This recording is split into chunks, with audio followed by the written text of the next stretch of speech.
আপনি দেখছেন H+ city news. Filaria গোদকে আটকাতে হাওড়া ডোমজুড়ের নিবরা কনভার্টে জুনিয়র বেসিক স্কুলে বাচ্চাদেরকে অ্যান্টিডোজ দেওয়ার ফলে প্রায় 10 জনের বেশি বাচ্চা অসুস্থ হয়ে পড়ে। আর এই নিয়ে অভিভাবকরা বিক্ষোভ দেখাতে শুরু করে স্কুলের সামনে। আজ শুক্রবার হাওড়া ডোমজুড়ে সরকারি তরফ থেকে ফাইলেরিয়ার অ্যান্টিডোজ খাওয়ানো হয় নিবরা কনভার্টেড বেসিক স্কুলের ছাত্রছাত্রীদের। আর সেই ওষুধ খাবার পরেই প্রায় 10 জনেরও বেশি ছাত্রছাত্রী বমি করতে শুরু করে। এই খবর যখন অভিভাবকদের কাছে যায়, অভিভাবকরা স্কুলে এসে বিক্ষোভ প্রদর্শন করে। তাদের বক্তব্য, আমাদের অনুমতি ছাড়া কি করে বাচ্চাদের ওষুধ খাওয়ানো হলো, আর এই ওষুধ খাওয়ানোর ফলে বাচ্চারা অসুস্থ হয়ে পড়ায় তাদের কি ব্যবস্থা নেওয়া হবে, এই নিয়ে চলে টানা অভিযোগ। এখন অবধি কোন বাচ্চাকেই প্রাথমিক চিকিৎসালয় বা হাসপাতালে নিয়ে যাওয়া হয়নি, আর সে কারণেই বিক্ষোভের পরিমাণ বেড়ে যায়। বাচ্চাদেরকে জিজ্ঞেস করতে জানা যায় যে কি অসুবিধা হচ্ছে। তারা বলে, প্রথমে তো ওষুধ খাবার পর বমি হওয়া শুরু হয় এবং আমরা ঝিমিয়ে পড়ি, কোনোরকম কাজ করতে বাচ্চাদের ইচ্ছে করছে না। এখন অভিভাবকরা জানতে চাইছেন পরবর্তী কি পদক্ষেপ নেবে সরকার। স্কুল কর্তৃপক্ষ কিছু বলতে পারছেন না এই ব্যাপারে। শেখ হাবিবের রিপোর্ট, H+ সিটি নিউজ। আরও অন্যান্য নতুন খবরের জন্য H+ সিটি নিউজ চ্যানেলটি লাইক, ফলো ও সাবস্ক্রাইব করে রাখুন। পাশে থাকা নোটিফিকেশন বেলটি অন করুন। আগে আমি বলেছিলাম খাবো না, আর জোর করে খেয়েছে। কারা? উনি। ওই আশা দিতাই তো? হ্যাঁ। কি খাইয়েছিল? একটা ওই 3টে ওষুধ পুরো ঢুকিয়ে দিচ্ছে গালে। তোমার কি শরীর ভালো লাগছে এখন? হ্যাঁ। কি হচ্ছে? মুখ এরকম হচ্ছে। কি হয়েছে? আমি তো জানি না বাড়িতে কি হয়েছিল, এখানে কি হয়েছে। এসছি দেখি বাচ্চা এরম করতে, আমাকে খবর পাঠিয়েছে যে তোমার বাচ্চা এরম অসুস্থ হয়ে হয়েছে। এসে দেখি এরম পুরো নেদরে রয়েছে, কোনো চোখও খোলে না, কিচ্ছু না।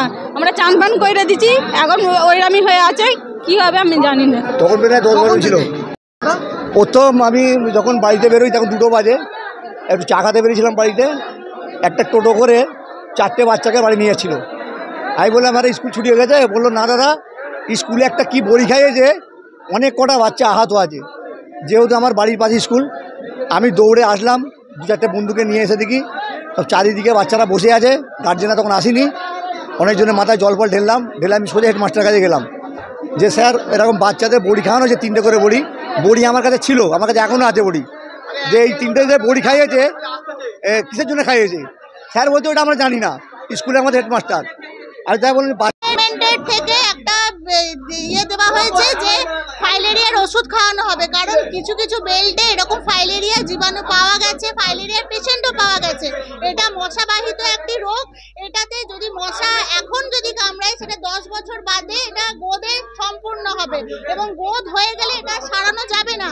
তার জন্য গভর্নমেন্ট একটা ওষুধ বার করেছে, যে ওষুধটা প্রত্যেকটা বাচ্চা 2 বছর থেকে এবং তার ঊর্ধ্বে পুরো সমস্ত সবাইকে এটা খাওয়ানো হচ্ছে, যাতে করে এটা আর না হয়, কারোর মধ্যে সংক্রমণটা যাতে না দেখা যায়। এই ওষুধটা হচ্ছে ফাইলেরিয়ার ওষুধ।